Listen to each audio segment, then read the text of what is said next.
Ladies and gentlemen, it's match day. How's it going, folks? Welcome back to the channel. Thanks for joining me today. Celtic take on Aberdeen in the SPFL this evening. A big league game, the last league game for a whole week. Wraith Rovers in the Cup, followed by Bodo Glimt in the Europa Conference League. So it is the last league game Celtic have for the next week or so. So it's important that they get the win. In this video, I'm going to be doing the 3 things that I want to see from Celtic against Aberdeen this evening. But before I get into the video, if you're watching and you're not subscribed to the channel, please do hit the subscribe button below, like the video so more people can see them, and leave a comment as well. Let me know what your thoughts are on the game, and let me know your thoughts on the video as well. Let's get into the 3 things that I want to see from Celtic this evening against Aberdeen. So the first thing that I want to see from Celtic is actually from an individual player, and that's from GIAKOUMAKIS. He's been leading the line for Celtic over the last couple of games, but he hasn't got a goal. So that's the number one thing that I want to see from Celtic this evening. I want to see GIAKOUMAKIS get on the score sheet. He's been doing a lot of good things for Celtic over the last couple of games. He's a nuisance to the defenders. He holds the play up. He links the play well. He's getting into the box well, but he just hasn't been able to get a goal. He was unlucky against Rangers not to get a goal.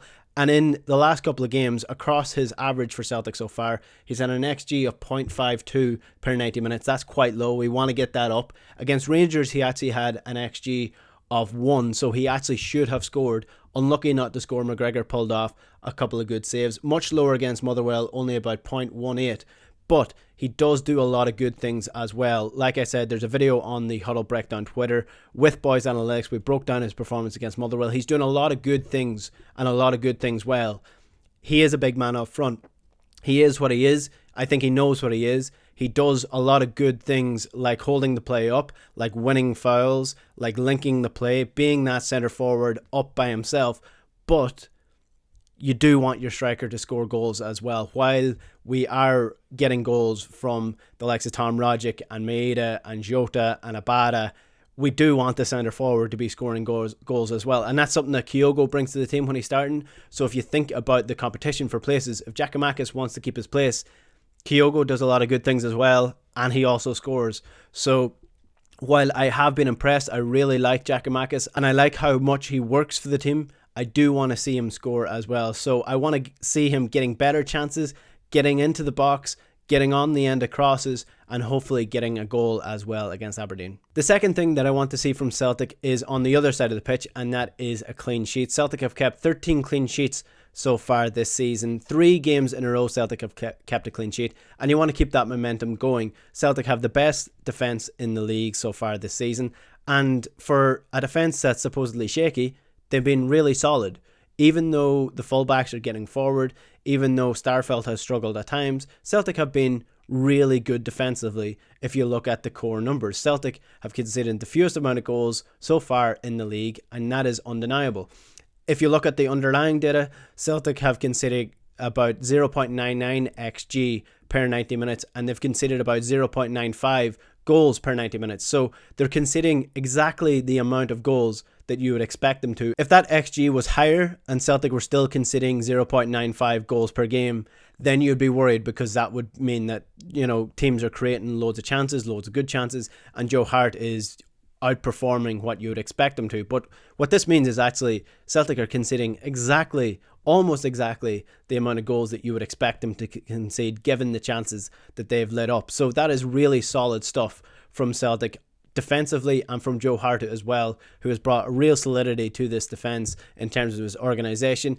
And I think he's actually surprised a lot of people, including myself, with how good he's been coming off his line, how proactive he's been in being at the edge of the box and being brave in his goalkeeping as well. I think he pulled off a brilliant save against Rangers in the first half, and if that goal goes in, then it probably is a completely different game with Rangers scoring against the run of play. He's pulled off some good saves. He's been a solid goalkeeper so far. His leadership qualities have been exceptional, and again, I want to see a clean sheet, because if Celtic go with this game in a clean sheet, and then with the Wraith Rovers game at the weekend another clean sheet, they'll be bringing 5 clean sheets in a row into the Bodo Glimt game next week in the Europa Conference League, and that could be massive. That could give the defence confidence that they know that they are playing well and they are doing everything right, and they can just play with a little bit more freedom than they normally would, without the pressure of thinking that the fans are going to get on their back if they concede a goal, because I don't think the fans will. I think the fans trust in this defence,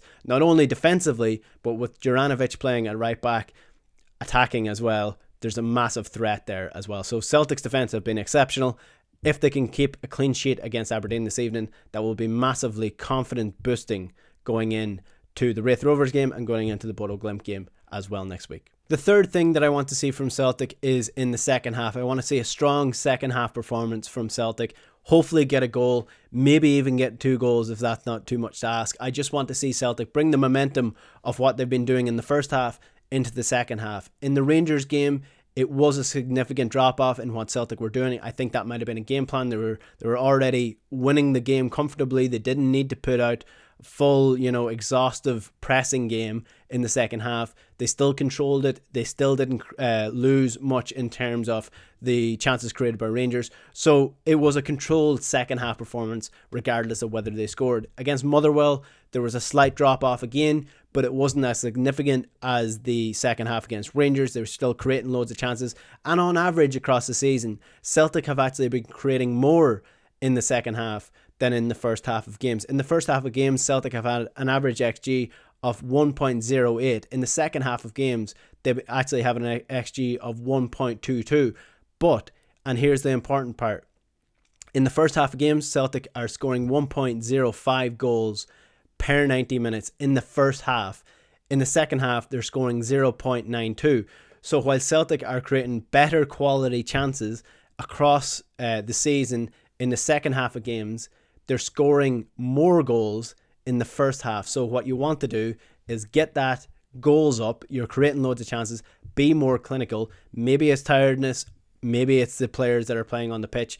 There's a lot of different factors that go into this. But the fact is, Celtic are creating better chances in the second half on average. So they should be scoring more goals. So that's something that I want to see. I want them taking their opportunities in the second half, pressing with high intensity. I know it's tough. I know Ange's system relies on a lot of heavy lifting in terms of pressing, in terms of runs, in terms of sprints, and it is tiring. Maybe that is up to Ange to bring on fresher subs earlier in the games. Maybe this will all improve with fitness. Maybe it won't. That's something that we're going to have to wait and see for the rest of the season. But that's the 3 things that I want to see from Celtic this evening. I want to see GIAKOUMAKIS get a goal. I want a clean sheet for the defence, and I want to see a second half performance that matches the first half, because Celtic have been blowing teams out of the water in the first half. Hopefully they can continue to do that in the second half as the season progresses. What do you think? Do you think Celtic are going to win firstly in the game? Let me know in the comments below. What are the things that you want to see from the Celtic performance this evening? If you're watching and you're not subscribed to the channel, please do hit the subscribe button below. Like the video so more people can see them. And again, leave a comment. Let me know all your thoughts on the game and on the video as well. Thanks for watching, folks. We'll chat to you later. Good luck.